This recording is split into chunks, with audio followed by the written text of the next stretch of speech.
There is a fatal error in the modern mind, a glitch in our software that causes us more suffering than any war, any disease, or any economic crash. It is the silent, unshakable belief that if you are good to the world will be good to you. It is the belief that if you love the universe enough, it will love you back. This is the error that killed Timothy Treadwell. You might know his story. He was the man who went to live among the grizzly bears in Alaska. He didn't go as a scientist, he went as a friend. He gave them names like Mr. Chocolate and Aunt Melissa. He sang to them. He touched their noses. He looked into the camera with tears in his eyes and said, "I love them and they love me. I will protect them and they will protect me." Timothy Treadwell was living inside a Disney movie. He was projecting a human soul onto a wild, indifferent reality. He believed in harmony. He believed in connection. He believed that the power of his good intentions would shield him from the laws of biology. But he wasn't in a Disney movie. He was in a Werner Herzog documentary. And in the end, the bear did not hate him. The bear did not judge him. The bear simply ate him. When Werner Herzog listened to the audio tape of Treadwell's death, a tape so horrifying he told the owner to burn it and never listen to it, he didn't see a tragedy of bad luck. He saw a philosophical tragedy. He saw the inevitable result of confusing nature with morality. Herzog famously looked at the footage of the bear that killed Treadwell and said, "I discover no kinship, no understanding, no mercy. I see only the overwhelming indifference of nature. To me, there is no such thing as a secret world of the bears, and this blank stare speaks only of a half-bored interest in food." We look at Treadwell and we think he was naive. We think he was foolish. But the uncomfortable truth, the one we are here to confront today, is that we are all, in some quiet, desperate way, Timothy Treadwell. We are all trying to hug a reality that has teeth. We may not be camping with grizzlies, but we do the exact same thing with life. We tell ourselves that if we follow the rules, if we are kind, if we eat the right food, if we manifest the right energy, then we will be safe. We believe in a secret contract with the universe. We think that bad things are punishments for bad behavior, and good things are rewards for good character. We anthropomorphize the cosmos. We want it to be a mother. We want it to care. And then the diagnosis comes. The car crash happens. The partner leaves without explanation. The chaos breaks in. And we don't just feel pain, we feel betrayal. We look at the sky and scream, "Why me? I was good. I did everything right. This isn't fair." This sense of betrayal is the root of our modern suffering. We are devastated not because we are suffering, but because we believe our suffering is a mistake. We believe it is a violation of the harmony that we were promised. But what if the harmony never existed? What if the Mother Nature we worship on Instagram, the one of sunsets, gentle rain, and blooming flowers, is a lie? What if the universe is not a courtroom where justice is served, but a kitchen where energy is consumed?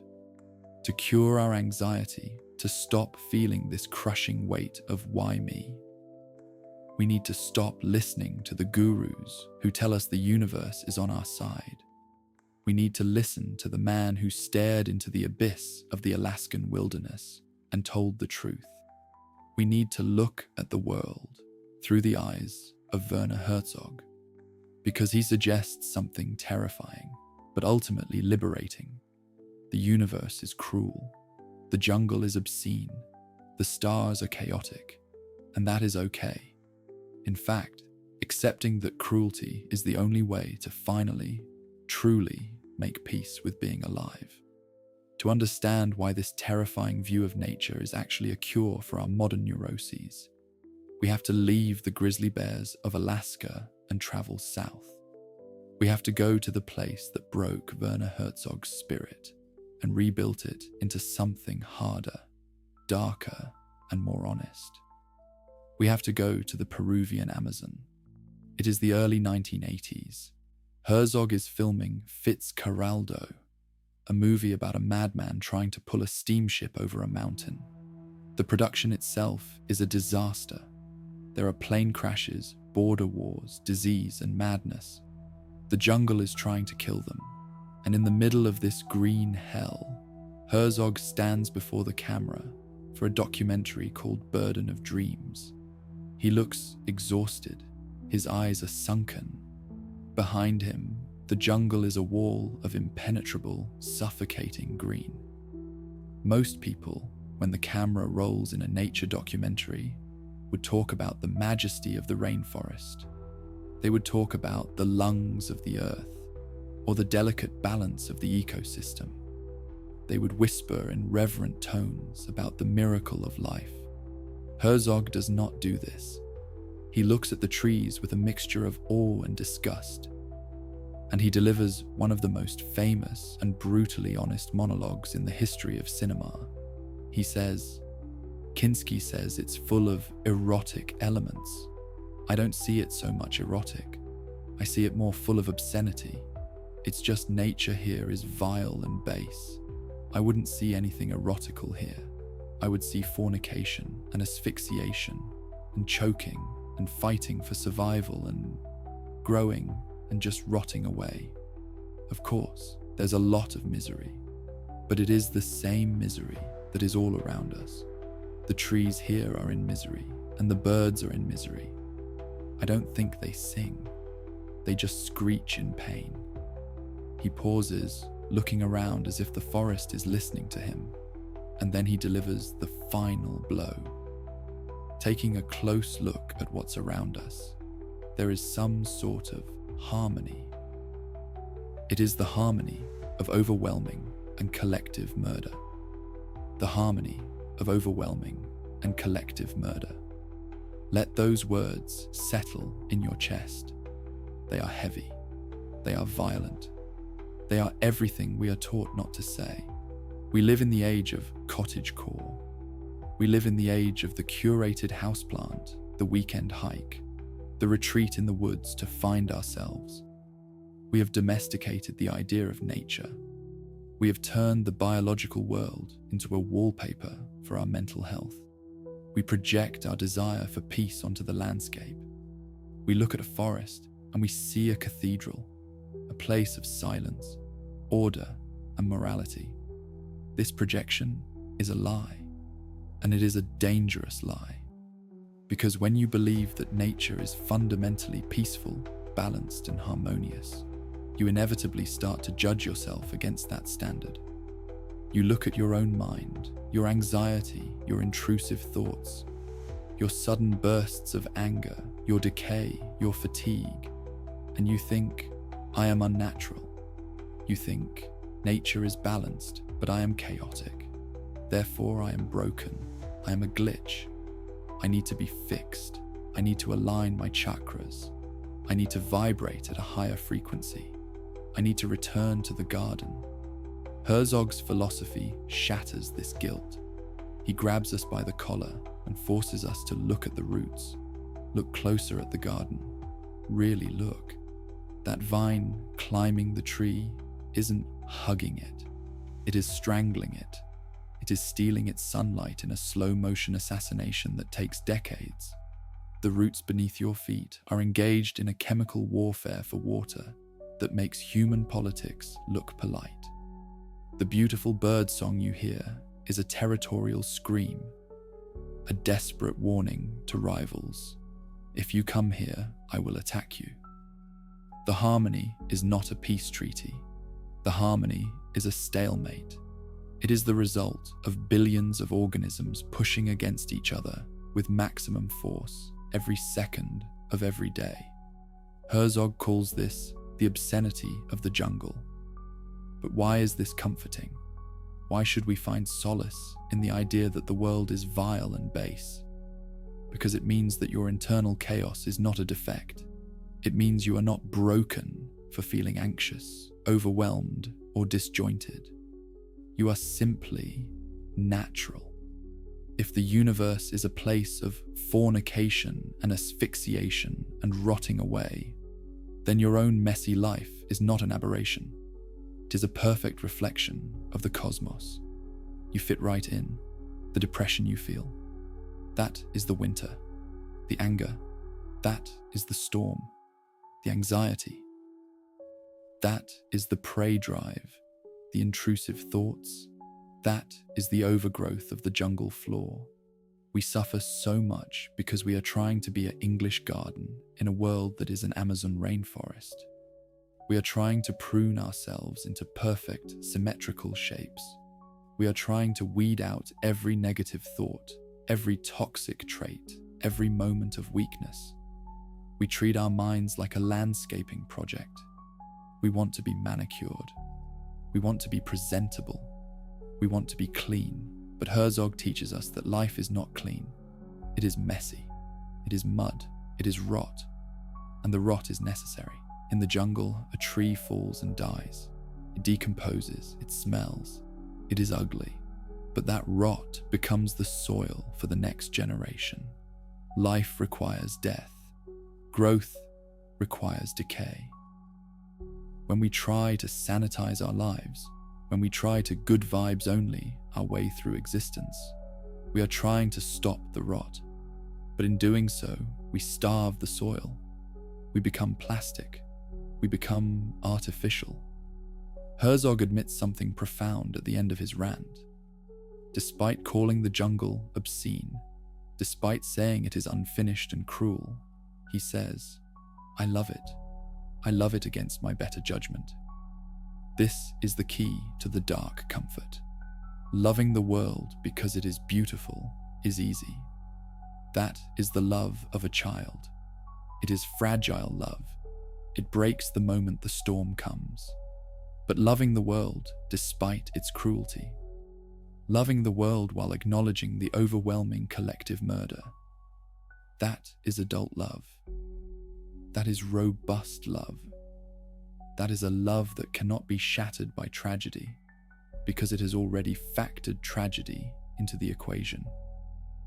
When you stop expecting the world to be a safe, harmonious mother, you stop being disappointed when she acts like a wild animal.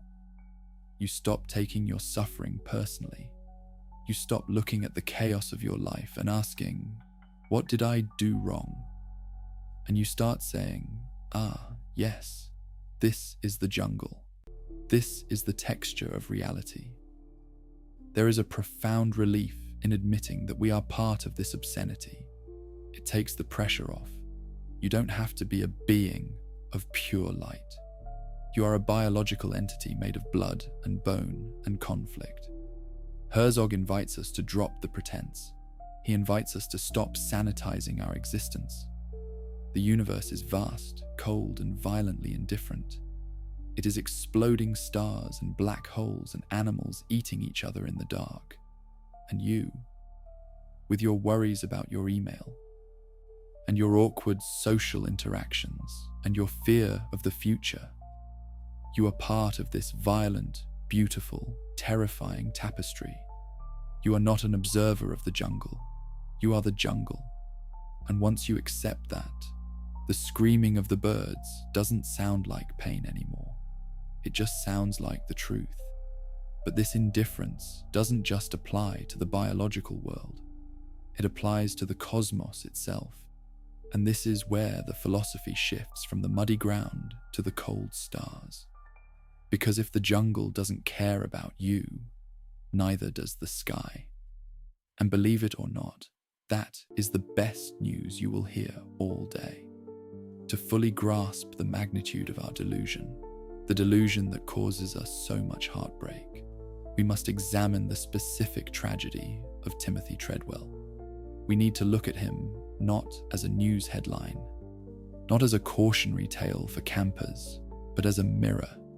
Timothy Treadwell is the ultimate avatar of the modern soul. He is the patron saint of everyone who has ever tried to love a world that cannot love them back. For 13 summers, Treadwell lived in the Katmai National Park in Alaska, camping among wild grizzly bears. He didn't bring weapons. He didn't bring pepper spray. He brought a video camera and a stuffed animal. He left behind over 100 hours of footage. And if you watch this footage, as Werner Herzog did, you witness something profoundly unsettling. You don't see a man studying nature. You see a man desperate to rewrite nature. Treadwell names the bears. He calls them Mr. Chocolate, Sergeant Brown, Baby Letterman. He speaks to them in a high-pitched, childlike voice. He tells them he loves them. He touches their noses. He scolds them when they fight. He projects a complex, human emotional landscape onto 800-pound apex predators. He constructed a fantasy world where the boundary between human and animal had been dissolved by the power of his love. He believed that he had formed a spiritual bond, a secret understanding that exempted him from the food chain.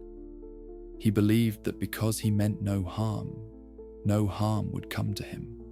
This is the contract of sentimentalism. It is the belief that good intentions are a form of armor. And for 13 years, the bears tolerated him. They allowed him to exist in their space, likely out of confusion or mild curiosity. But the contract was one-sided. Timothy had signed it in his heart, but the bears had signed nothing. In October of 2003, the contract expired. A starving bear, an old male that Treadwell had never named, entered the camp, and in a matter of minutes, the fantasy collapsed. Treadwell and his girlfriend, Amy Huguenard, were killed and consumed. It is a horrific end, but Werner Herzog, in his examination of this tragedy, refuses to look away. He refuses to offer platitudes. He listens to the audio recording of the death, a recording so terrifying, he advises it never be played, and he comes to a conclusion that chills the bone, not because it is cruel, but because it is clinically, undeniably true. Herzog looks into the camera, hauntingly calm, and delivers the verdict on the bear's face. I discover no kinship, no understanding, no mercy. I see only the overwhelming indifference of nature. To me, there is no such thing as a secret world of the bears. And this blank stare speaks only of a half-bored interest in food. A half-bored interest in food. This phrase cuts through every layer of our cultural conditioning. It destroys the Mother Earth myth in 5 words. The bear did not hate Timothy. The bear was not evil. The bear was not punishing Timothy for his hubris. The bear simply needed calories. The bear was operating on the cold, hard logic of biology, a logic that has no room for names or songs or sentimental connections. Timothy's tragedy was not that he died. We all die. His tragedy was that he died of a misunderstanding. He died because he mistook indifference for connection. Now pause. Look away from Alaska. Look at your own life. We are not camping with grizzly bears, but we are doing the exact same thing every single day. We are projecting humanity onto a universe that operates on physics and biology, not on storylines. We have all signed the contract of sentimentalism. How many times have you thought, consciously or subconsciously, I have been a good person, I worked hard, I followed the rules, I sacrificed. Therefore, I deserve this promotion, I deserve this relationship, I deserve health. We believe in a transactional universe. We think that if we input virtue, the machine must output reward. We name the bears in our lives. We try to befriend the chaotic forces around us. And then, the bear eats us. The company you gave 10 years of your life to lays you off via an automated email. The partner you poured your soul into leaves you for someone they met a week ago. The cancer diagnosis arrives for the friend who spent their life doing yoga and eating organic food. And when this happens, we break. We don't just grieve the loss, we grieve the injustice. We scream, "How could you do this to me? After everything I did." We feel personal betrayal. We feel like the universe has singled us out. We feel like God or fate or karma has broken the contract. But Herzog is here to tell you the hardest truth you will ever hear. There never was a contract. The company didn't hate you, it just needed to cut costs. The cancer didn't hate your friend, it was just a mutation of cells following the laws of biology. The partner didn't leave to destroy you, they were just following their own chaotic internal drift. It was never personal. It was just the bear. It was just the overwhelming indifference of nature. To the sentimental mind, this is a nightmare. It means we are alone. It means no one is driving the bus. It means our goodness doesn't guarantee our safety. But to the philosophical mind, to the mind seeking dark comfort, this is the ultimate liberation. Think about the weight you are carrying right now. The weight of trying to figure out why. Why did this happen? What is the lesson? What is the narrative arc? If the universe is indifferent, then there is no why. The bear does not have a motive. The storm does not have a vendetta. The virus does not have a moral judgment. This means you are innocent. You are not being punished. You are not attracting negative energy. You are not suffering because you failed to manifest properly. You are suffering because you are a biological creature living in a chaotic system that is constantly eating itself to survive. The indifference of the universe absolves you of guilt. When you stop expecting the bear to be your friend, you can finally respect the bear for what it is. A force of nature. A force to be navigated, respected, and endured, but not courted. Timothy Treadwell's mistake was thinking he could bridge the gap between the human world of meaning and the natural world of survival. He couldn't. The gap is unbridgeable. We live in the world of meaning. We create art. We tell stories. We love. We mourn. The universe lives in the world of survival. It creates, it destroys, it cycles. Our suffering comes from trying to force the universe to play by human rules. We want the galaxy to have empathy. We want the tectonic plates to care about our cities. We want the economy to care about our dreams. But they don't. They can't. And that is okay. Herzog implies that it is actually better this way. Because if the universe did care and it still treated us like this, that would be monstrosity. That would be a cruel God. That would be malice. But indifference is clean. Indifference is fair in its own brutal way.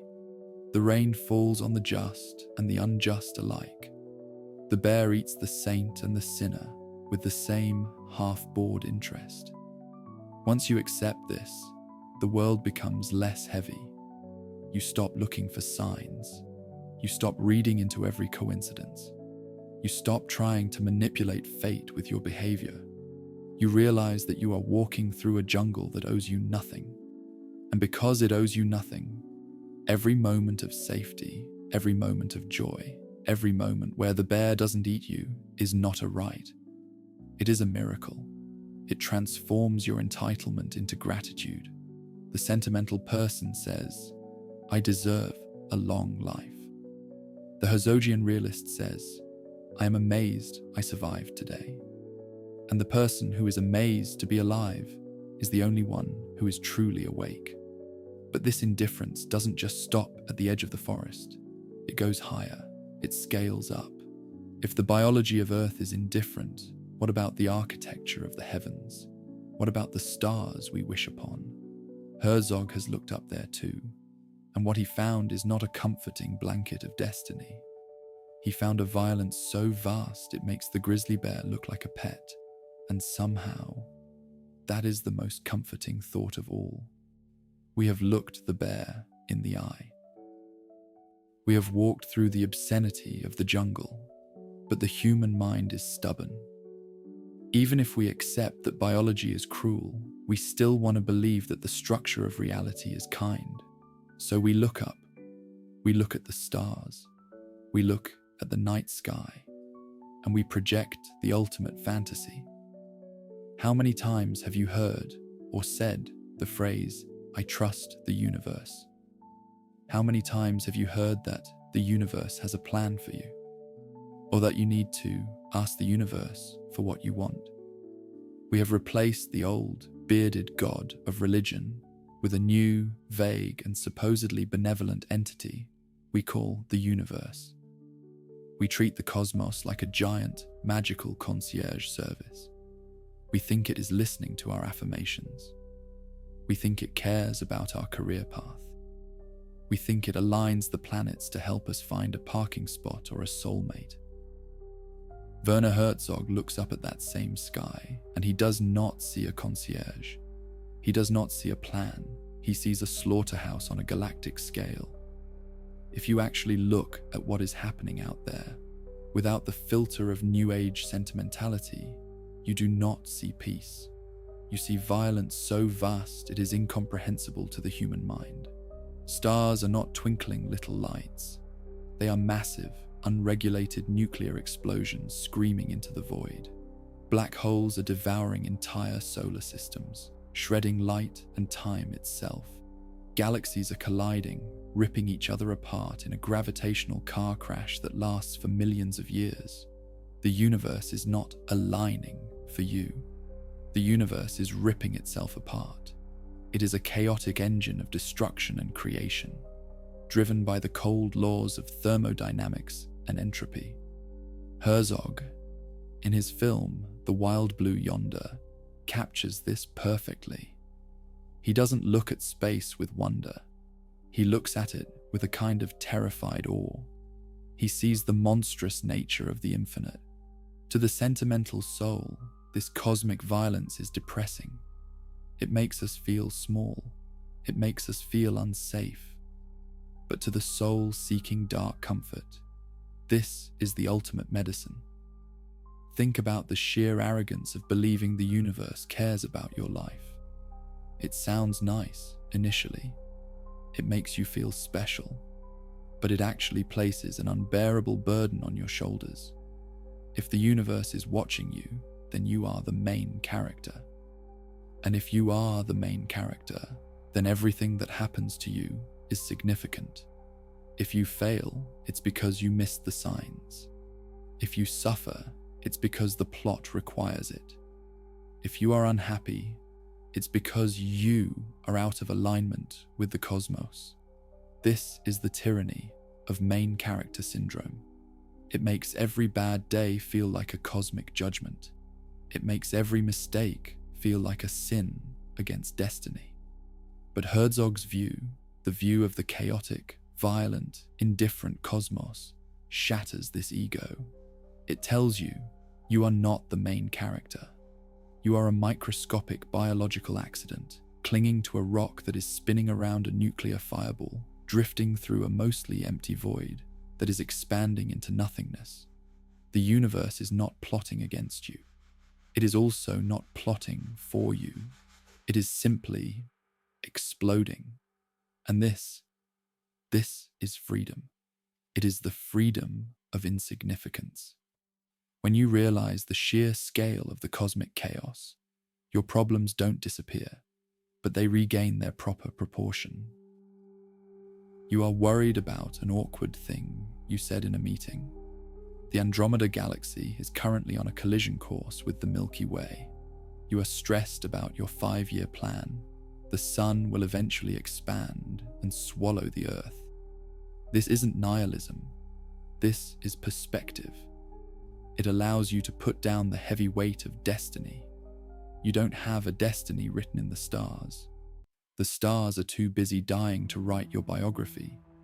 This means you are off the hook. If the universe doesn't care, then your life doesn't have to be a masterpiece. It can just be a life. You can make mistakes without feeling like you've ruined a divine plan. You can have a bad year without feeling like you've failed a spiritual test. You can be average. You can be quiet. You can be messy. The indifference of the cosmos is the ultimate permission slip to be human. Herzog often talks about the dignity of facing this truth. There is no dignity in begging the stars for favors. There is no dignity in reading horoscopes to find out if you will be rich. That is the behavior of a child scared of the dark. Dignity is standing under the vast, violent, empty sky, acknowledging that you are alone, acknowledging that there is no safety net, and deciding to walk forward anyway. Dignity is creating your own light in a universe that is mostly dark. The New Age view treats humans like spoiled children of a rich father, waiting for our inheritance. The Herzogian view treats humans like survivors. We are orphans in a vast, cold house. And because no one is coming to save us, we must save each other. This shifts the focus from the universe back to us. If the stars are cold, then we must be warm. If nature is cruel, then we must be kind. If the cosmos is indifferent, then we must care. We are the only ones who can generate meaning. We are the only ones who can generate mercy. The universe cannot give you what it does not have. It has energy, it has gravity, it has light, but it does not have love. Love is a human invention. It is a rebellion against the void. When you stop looking for love in the sky, you start looking for it in the eyes of the people around you. You realize that the warmth of a hand, the comfort of a conversation, the safety of a home, these are not natural. They are artificial miracles that we have built against the cold. We are huddled together around a campfire in the middle of a dark, infinite forest. The forest doesn't care if the fire goes out. The wind wants to blow it out. The rain wants to drown it. So, it is up to us to keep it burning. This realization transforms your loneliness into solidarity. We are all in this together. We are all fragile creatures trying to survive the indifference of the stars. And suddenly, the person sitting next to you on the bus isn't a stranger. They are a fellow survivor. They are fighting the same gravity, the same entropy, the same cold. You stop judging them for their flaws. You stop judging yourself for yours. You realize that simply existing, simply being here, is a statistical improbability so high, it borders on the miraculous. You don't need the universe to have a plan for you. The fact that you are conscious, that you can see the stars, that you can feel the cold, that is enough. But this brings us to the final and most difficult question. If nature is cruel, if the jungle is obscene, and if the stars are violent, how do we actually live? How do we get out of bed in the morning without collapsing under the weight of this futility? How do we find joy? Herzog has an answer for this too. But it is not the joy of the optimist. It is a strange, wild, and defiant joy. He calls it the ecstatic truth. There is a specific kind of heaviness that comes from waiting for the world to apologize. We carry it around with us like a stone in our pocket. We walk through our days feeling slightly cheated, slightly owed. We think, I worked hard, so I should be rich by now. I loved hard, so I should be cherished by now. I was careful, so I should be safe. When the reward doesn't come, or worse, when the punishment comes instead, we don't just feel pain.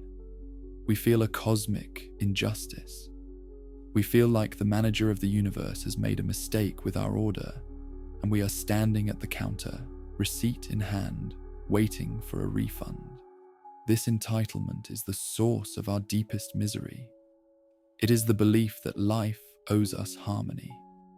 Werner Herzog takes that receipt out of your hand and burns it.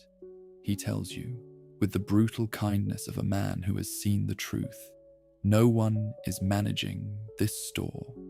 The manager is dead, the roof is leaking, and the bears are in the kitchen. At first glance, this seems like a cause for despair. If no one is in charge, if there is no justice mechanism built into the stars, aren't we doomed? But look closer. Look at what happens to your anxiety when you finally accept that the universe owes you absolutely nothing. The moment you burn the receipt, the waiting stops. The resentment evaporates. You stop looking at your life as a failed transaction and start looking at it as a lucky break. This is the bliss of indifference. If the natural state of the universe is chaos, violence, and entropy, then every single moment of peace you experience is not a right. It is a theft. It is a victory. You are not supposed to be healthy. Biology is a war. So if you are healthy today, you have won a battle against 1 billion viruses. That is a triumph. You are not supposed to be loved. Nature is indifferent. So if someone brings you coffee and asks how you are, that is not a standard procedure. That is a miracle. Herzog changes your baseline. The optimist's baseline is perfection. So anything less than perfect feels like a tragedy. The Herzogian baseline is chaos. So anything better than chaos feels like a gift. It lowers the bar for happiness so low that you can trip over it every day. But there is a deeper layer to this love. It brings us back to that phrase Herzog used about the jungle. I love it against my better judgment. This is the maturity we are missing. We are addicted to childish love. The child loves the mother because the mother provides. The child loves the dog because the dog is cute. The child loves the world only when the world is nice. This love is fragile. It is conditional. It shatters the moment the object of love bites back. Herzog practices adult love. Adult love looks at the thing, the jungle, the person, the life, and sees the rot. It sees the danger. It sees the vile and base elements. It sees the teeth, and it loves it anyway. It loves the totality of the thing, not just the curated parts. Think about how we treat ourselves. We are constantly trying to hide our own jungle. We try to hide our jealousy, our pettiness, our strange desires, our laziness. We think we are unlovable because we are not pure. We are waiting to be perfect before we allow ourselves to be at peace. Herzog looks at the overwhelming mess of the Amazon and finds it hypnotic. He finds it majestic because it is overwhelming. What if you looked at your own messy life with the same gaze? What if you stopped trying to be a manicured garden and accepted that you are a rainforest? Yes, you have rot. You have decay. You have dark corners where the sun doesn't shine. But you also have life and density and complexity. You are real. The demand for purity is a form of self-hatred. The acceptance of obscenity, of the raw, unpolished truth of who you are, is the only path to self-love. This philosophy liberates us from the tyranny of the vibe. We live in a culture that is obsessed with good vibes only. We are terrified of negativity. We treat sadness like a virus that needs to be quarantined. But in the Herzogian worldview, the storm is just as valid as the sunshine. The rot is just as valid as the bloom. You don't have to force a smile. You don't have to pretend the jungle isn't trying to kill you. You can stand in the middle of your worst day, Look around at the wreckage of your plans and say, "This is a disaster. This is absolute chaos." And then, like Herzog, you can add, "And it is magnificent." You can admire the sheer scale of the problem. You can respect the power of the bear that is eating your dreams. You can find a strange aesthetic pleasure in the fact that you are still standing, still watching, still witnessing the spectacle of your own life. This is the ultimate resilience. Not the resilience of the bouncy ball that refuses to break, but the resilience of the mud that swallows everything. When you stop fighting the cruelty of nature, you can finally start living in it. You stop building walls to keep the chaos out, and you start building a boat to sail on it. The indifference of the universe means that you are free from the pressure of destiny. You are not a failed chosen one. You are a successful survivor. You are a biological improbability. You are a ghost in the machine. And the fact that you are here, conscious, able to feel pain and joy, able to watch a video, able to think about your own existence, this is the ecstatic, terrifying privilege. The universe didn't plan for you. It didn't want you.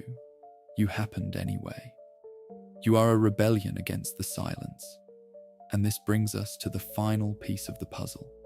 If we are rebels, if we are anomalies in a cold universe, what is our job? If we can't rely on the stars to give us meaning, where do we find it? Herzog doesn't just leave us in the mud. He hands us a camera. He points us towards something he calls the ecstatic truth, and it is the only weapon we have left. So here we are, standing in the rain, staring at the jungle, knowing the bear is hungry and the stars are exploding. We have accepted the cruelty. We have accepted the indifference, but acceptance is passive, and we are not rocks. We are human beings. We need more than just survival. We need elevation. This leads us to the final, glowing core of Werner Herzog's philosophy, a concept he spent his entire life fighting for. He calls it the ecstatic truth. Herzog hates facts. He hates the truth of accountants. The truth of accountants is the cold, hard data of the universe. It is the fact that we are biological machines. It is the fact that we will die. It is the fact that the sun will burn out. If you live only by these facts, if you look at life only through the lens of cold rationality, you will die of despair. You will look at the jungle and see only overwhelming collective murder. But Herzog argues that there is a higher layer of truth, a truth that is not found in the data, but in the poetry. The ecstatic truth is the meaning we layer on top of the chaos. It is the act of looking at a meaningless universe and daring to tell a story about it. Think about Fitzcarraldo, the character who dragged a 300-ton steamship over a mountain in the middle of the Amazon. To the accountant, this was insane. It was inefficient. It was a waste of resources. It served no biological purpose. The jungle didn't care. But to the human spirit, it was magnificent. It was a conquest of the useless. It was beautiful precisely because it was unnecessary. It was an act of pure, defiant will against the gravity of the world. This is your task. This is the call to action of dark philosophy. The universe will not give you meaning. The stars will not write your name. The jungle will not pause to applaud you. You must force the meaning into existence. You must be the Fitzcarraldo of your own life. You must drag your ship over the mountain, not because the universe wants you to, but because you want to. This is the dignity of the human condition. We are the meaning makers. We are the factories of significance in a universe that produces none. When you cook a meal for someone you love, you are creating a pocket of warmth in a cold cosmos. That is ecstatic truth. When you write a poem or build a shelf or comfort a friend, you are rebelling against entropy. That is ecstatic truth.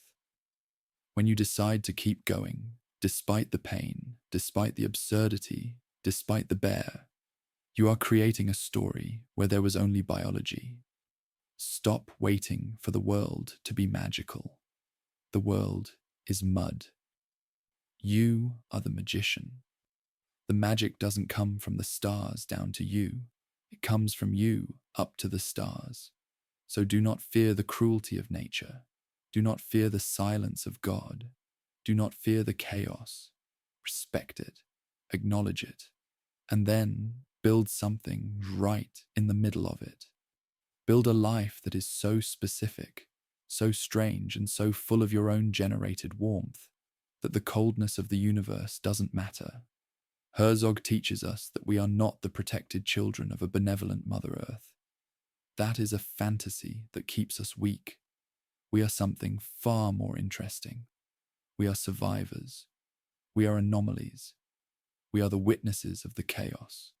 And we are free. Free to stop begging for a destiny. Free to start forging one. The jungle is screaming. The stars are burning. The bear is watching. And you are here, magnificently, unlikely, and defiantly here. Don't ask the universe for permission to exist. Don't ask it for a sign. Be the sign. Thank you for watching. If this darkness brought you some comfort, leave a comment. Tell me what ship you are dragging over the mountain. And subscribe, because we are going to explore a lot more of this jungle together. Stay safe in the chaos.